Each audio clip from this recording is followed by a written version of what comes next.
Elon Musk goes undercover at Tesla. You won't believe what he discovered.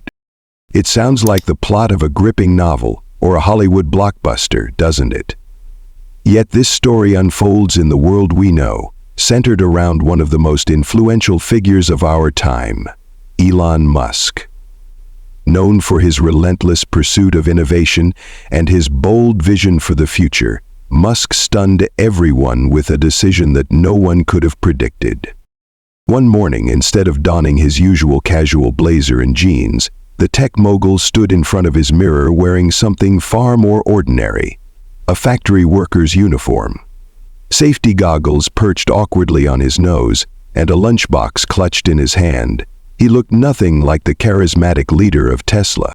His plan? To step away from the high-powered meetings and strategic decisions of the boardroom and immerse himself in the gritty reality of Tesla's manufacturing plant in Austin, Texas. His mission? To uncover the unfiltered truth about the people who made his ambitious dreams a reality. The workers on the factory floor. Disguised as Mark, a mid-level technician in his mid-40s, Elon intended to blend in completely. The idea came to him during one of his late-night brainstorming sessions when reports of inefficiencies, employee frustrations, and equipment failures began piling up. Elon, who thrives on perfection, couldn't let it go. "How can I fix the problems if I don't see them with my own eyes?" he muttered to himself. Even his closest advisors were skeptical. Was this really necessary? Wasn't it risky? But Elon was undeterred. For him, it wasn't just about the numbers or hitting quotas. It was about the people. He wanted to feel what they felt, see what they saw, and understand the heartbeat of Tesla's operations in a way no report or meeting could convey. And so, under the guise of an ordinary worker, he stepped onto the bustling factory floor. No fanfare, no cameras. Just Elon Musk, disguised as Mark, ready to discover the truths hidden within the walls of Tesla's heart. The decision was bold, unexpected, and, as it would turn out, transformative. Under the name Mark, Elon Musk stepped into the Tesla factory in Austin, Texas, leaving behind the spotlight and his identity as CEO. Dressed in a standard uniform with steel-toe boots and a lunchbox in hand, he became just another face in the crowd, blending seamlessly into the morning rush of workers filing in for their shifts. The factory floor was alive with motion, machines humming, sparks flying, and workers moving with practiced precision. Elon took it all in, not as an observer, but as one of them. The weight of the work was palpable, the relentless pace, the unwavering focus, and the subtle exhaustion in the faces around him. Yet, amidst the strain, there was something remarkable. A quiet resilience, a determination, and the camaraderie that kept it all moving forward. As Mark, he became a witness to the untold stories of the people behind Tesla's success. They weren't just workers, they were dreamers, problem solvers, and survivors, each carrying the weight of their own struggles while powering one of the world's most ambitious companies. For the first time, Elon wasn't leading from the top. He was in the trenches, walking alongside the people who'd turned his vision into reality. And with every passing hour, the gravity of what he was discovering pulled him deeper into their world. The factory floor was nothing like the polished world Elon Musk knew from Tesla's boardrooms. As Mark, he wasn't the CEO anymore. He was a factory worker, standing in the thick of it. And it was brutal. The assembly line moved at a relentless pace. Metal frames glided past, demanding attention every few seconds, leaving no room for hesitation. Elon fumbled with bolts, his fingers slipping as sweat trickled down his brow. "Hey, Mark, keep up!" barked his supervisor, a wiry man named Pete, his tone sharp but not unkind. "This line doesn't wait for anyone." Machines clanked and hissed in a deafening symphony. Occasionally they would sputter or jam, forcing workers to scramble to keep the line moving.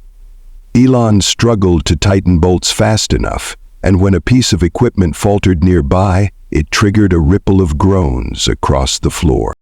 "Another one?" muttered a young man named Javier, wiping grease from his hands. "That robot's been acting up for weeks. We told them it needs fixing, but nobody listens," a woman beside him cut in, shaking her head. "All they care about is the quotas." Their words stuck with Elon. He had come to learn, but now he was seeing, really seeing, how every glitch, every delay didn't just slow production, it drained the people on the line. During a short break, Elon sat on a bench, trying to ease the ache in his hands. Beside him, Lisa, a middle-aged woman with tired eyes, sighed as she pulled out her lunch. "Overtime again tonight," she said to no one in particular. "They're bad?" Elon asked, his voice low. Lisa gave him a tired smile. "Rent doesn't pay itself, and my daughter's braces aren't getting any cheaper." Nearby, Javier joined in, leaning against the wall. "I'm just saving up to get out of here," he said. "Going back to school. Got dreams bigger than this factory." "You and me both," Lisa replied. "But sometimes it feels like we're just cogs in a machine." Elon nodded, their words hitting him harder than he expected. These weren't just employees. They were people with stories, struggles, and dreams. And the cracks in Tesla's seemingly perfect system weren't just affecting production, they were affecting lives. By the end of his shift, Elon's back ached, his hands were sore, and his mind was heavy. The factory wasn't broken, but it was strained. The workers were keeping it running, not because of the system, but in spite of it, and their resilience, their quiet brilliance, deserved more than being overlooked. As he made his way home, their voices echoed in his head. Javier's determination, Lisa's sacrifices, the unspoken frustration in their tones. For all Tesla's innovation, Elon realized, the true power of the company wasn't in its machines. It was in its people. And they deserved better. Elon Musk had come to the factory expecting to find cracks in the system. What he hadn't anticipated was the extraordinary ingenuity hidden among his workers. For every malfunctioning machine or broken tool, there was a solution, crafted not by engineers in a boardroom, but by the very people on the factory floor. It started one evening when a robotic arm on the line sputtered and froze mid-matchmate, halting the assembly process. "Here we go again," muttered Javier, grabbing a toolkit and waving over a few others. "If we wait for the repair team, we'll be here all night." Elon watched as Javier and a small group huddled around the machine. They moved quickly, swapping out parts scavenged from nearby stations, rerouting a faulty wire, and even using a makeshift wedge to stabilize the arm's motion. "Try it now," Javier called, stepping back. With a whir and a hum, the robotic arm sprang back to life, moving as smoothly as it had on its first day. The team exchanged triumphant grins, their relief palpable. "Not bad for a bunch of amateurs, huh?" Javier joked, wiping grease from his hands. "How did you figure that out?" Elon asked, genuinely curious. Javier shrugged. "You spend enough time around these machines, you start to understand them better than the engineers do. Management doesn't have time for this stuff, so we handle it ourselves." Elon was stunned. This wasn't just resourcefulness. It was innovation born of necessity. And it wasn't an isolated event. Over the next few days, he witnessed the same brilliance in countless ways. Workers created custom tools to speed up repetitive tasks. Teams reprogrammed robots to compensate for software glitches. Even the way they coordinated on the line, often without a word, was a marvel of efficiency and teamwork. In the break room one afternoon, Lisa proudly showed off a redesigned wrench she'd made to reduce strain during assembly. "The original one was a nightmare," she said, handing it to Elon. "This one gets the job done twice as fast. I told my supervisor, but I don't think anyone upstairs cares." Her words stung. Elon realized these small victories, these flashes of brilliance, were often trapped on the factory floor, unacknowledged and unsupported by the company's leadership. Later, he saw a group of workers gathered near a malfunctioning conveyor belt. Instead of waiting for a formal fix, they brainstormed and rigged a temporary solution with parts they'd cobbled together. "That should hold until next week," one of them said with a grin. Elon couldn't help but feel a mix of pride and frustration. These people weren't just employees. They were problem solvers, innovators, and the backbone of Tesla's success. But their creativity, their brilliance, was going unnoticed. By the end of the week, Elon had seen enough to understand a vital truth. The workers weren't just keeping the factory running, they were driving its progress. For every flaw in the system, they were the ones finding ways to overcome it. And yet their voices remained unheard, their ideas trapped in the shadows of corporate oversight. Elon knew this had to change. These people weren't just cogs in the machine. They were the soul of Tesla's innovation. The factory floor was abuzz with its usual morning energy. Machines powering up, workers chatting in clusters, and supervisors preparing their teams for another grueling day. But this morning, something felt different. Standing at the back of the room, still dressed in his worker's uniform, Elon Musk, known to everyone as Mark, took a deep breath. This was the moment he had been building up to, the moment where anonymity ended, and the truth began. "Hey, Mark," Lisa called out with a grin, nudging him playfully. "You look like you've seen a ghost."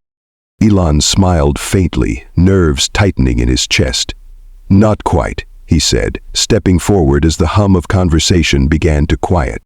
As he stood before the crowd, his voice cut through the room, steady but charged with emotion.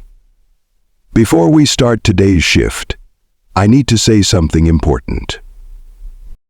All eyes turned toward him, a mix of curiosity and confusion spreading through the group. Javier leaned against a table, arms crossed, watching him closely. "My name isn't Mark," Elon said, pausing to let the words sink in. A ripple of whispers erupted across the room. "What's he talking about?" someone muttered. "You're kidding, right?" Lisa asked, her brow furrowed. Elon raised his hands for quiet, his heart pounding as he continued. "I've been working alongside you for the past week, not as a transfer technician, but as Elon Musk, the CEO of Tesla." For a moment, silence blanketed the room. Then came the reactions, gasps of disbelief, murmurs of "no way," and even a few nervous laughs. Javier stepped forward, narrowing his eyes. "You're serious? You're actually him?" Elon nodded. "I am. And I know this is a shock, but I needed to see things from your perspective. I needed to understand what life is really like here, what you face, what challenges you overcome, and what's been holding you back." The skepticism in the room was palpable, but so was the curiosity. "Why?" Lisa asked, her voice cutting through the noise. "Why would you do this?" Elon met her gaze. "Because reports and meetings don't tell the whole story. Because I wanted to see the heart of this company, the people who make it all possible. And what I've seen, it's changed me." He took a deep breath, letting the weight of his words settle. "I've seen the challenges you face every day, the broken equipment, the unrealistic expectations, the frustrations that get ignored. But I've also seen your brilliance, the creativity, the determination, the ideas that keep this place running in spite of it all. And I can't ignore that anymore." The room was silent again, but this time the energy had shifted. There was no laughter, no disbelief, just a quiet tension as the workers processed what they were hearing. "So what now?" Javier finally asked, his tone cautious. Elon's voice grew firmer, more resolute. "Starting today, things are going to change. No more ignoring your ideas. No more patching up problems without fixing the root cause. We're creating a direct line between the factory floor and leadership. Your voices will be heard. And the issues you've been dealing with? They're my priority now." The room buzzed with murmurs, a mix of cautious optimism and tentative hope. Lisa folded her arms, a skeptical smile creeping onto her face. "We've heard promises before. How do we know this time's different?" "You don't," Elon admitted. "Not yet, but I'm staying here to make sure it is. I've seen what this factory can be because of you, and I won't stop until we get there. Together." The tension finally broke as a ripple of applause began, hesitant at first, then growing into a wave. For the first time, many of the workers felt truly seen, not just as employees, but as the beating heart of Tesla. As Elon stepped back into the crowd, Javier clapped him on the shoulder. "Well, Mark, or Elon, or whoever you are, you've got a lot of work to do." Elon smiled, the weight of the moment settling into resolve. "We all do. Let's get started." The morning after Elon Musk's shocking revelation, the factory floor was buzzing, not just with the hum of machinery, but with something more electric: anticipation. For years, promises had been made from the top, but this time felt different. This time, the promise came from the man himself. True to his word, Elon wasted no time. The first order of business: safety. A team of engineers arrived on the factory floor within hours to inspect and repair the malfunctioning lift that had caused so much frustration and injury. Tasha, who had been hurt just days before, stood quietly by as they worked. "Took them long enough," she muttered, but there was a flicker of relief in her eyes. By the end of the week, a comprehensive safety audit was underway, with workers invited to point out the most pressing hazards. "If something's broken, we'll fix it," Elon said during a meeting. "No more waiting, no more band-aid solutions." But the changes didn't stop there. Elon announced a groundbreaking initiative: the creation of a direct feedback system. Workers could now submit their ideas, concerns, and solutions directly to Tesla's leadership team. No red tape, no middle management filtering their voices. It was a bold move, one that left many workers skeptical at first. During lunch, Javier leaned over his tray, glancing at Lisa. "You really think they'll listen this time?" Lisa shrugged, but her tone held a note of cautious optimism. "Guess we'll find out. Can't hurt to try." And try they did. Within days, submissions poured in. Javier's idea to recalibrate conveyor belt speeds to reduce downtime was implemented within a week. Lisa's redesigned wrench, which had been ignored for months, was adopted across the factory, dramatically improving efficiency. For Elon, each suggestion was a revelation. These weren't just ideas, they were solutions born from first-hand experience. And as they took shape, the factory floor began to transform. Supervisors, once preoccupied with quotas, were now encouraged to collaborate with their teams. Equipment that had been patched together for years was replaced or repaired properly. Workers who had once felt voiceless now saw their ideas in action, sparking a sense of pride and ownership that hadn't been there before. The changes rippled beyond the factory walls. Productivity improved, not because of harsher demands, but because the people powering Tesla felt seen, heard, and valued. Breaks were filled with conversations about new ideas, not just complaints. The energy shifted from one of quiet frustration to one of collaboration and hope. Javier, watching a robotic arm he'd helped reprogram perform flawlessly, turned to Elon, who stood nearby. "You weren't kidding," he said, a hint of disbelief in his voice. Elon smiled. "Told you I was serious." For the first time in years, the factory didn't just feel like a workplace, it felt like a community. And for Elon, it was proof that leadership wasn't about issuing commands from above. It was about standing beside the people who made the impossible possible. Elon Musk stood before a sea of Tesla employees, from factory workers to executives, his uniform from the factory floor still on. This wasn't just another speech, it was personal. "This past week I stepped away from the boardroom and worked beside you," he began, his voice filled with gravity. "And what I discovered changed everything I thought I knew about leadership.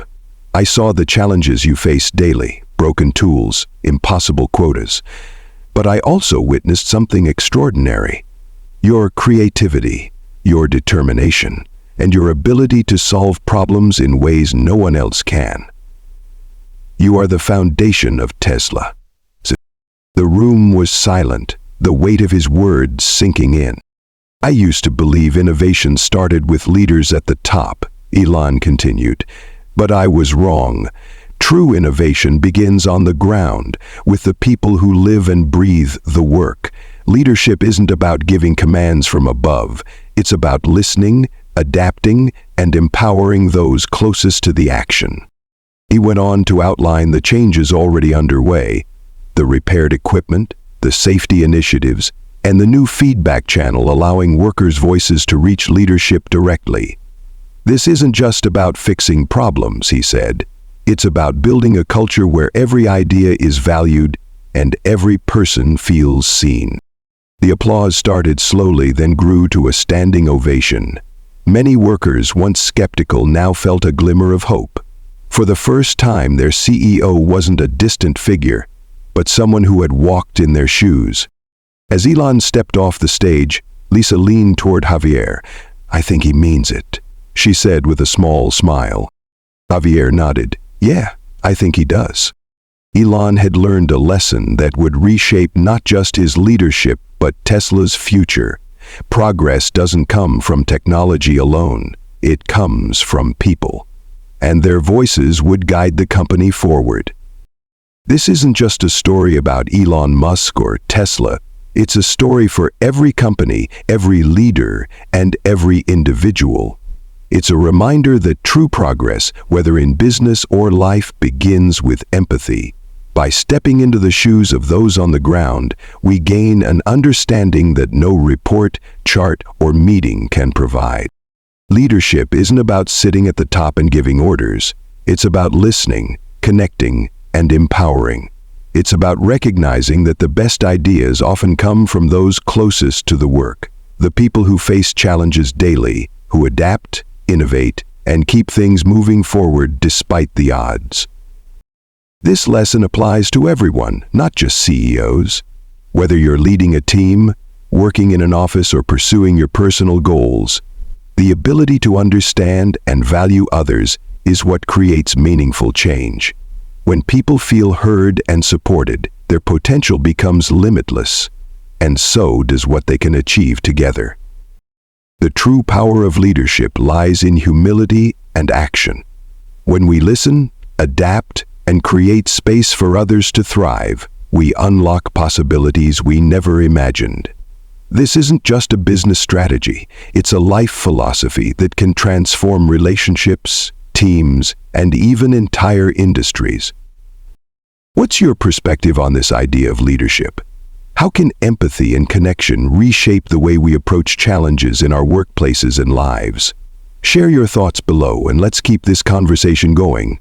Don't forget to like, share, and subscribe for more stories that inspire us to think differently and lead with heart. Together, we can build a better future, one step at a time. Thank you for staying with us until the end of this story. Your time and attention means so much. We hope this tale has inspired you to think about leadership, connection, and innovation in a new way. May your journey be filled with growth, success, and kindness. Wishing you all the best, and we look forward to seeing you in the next story.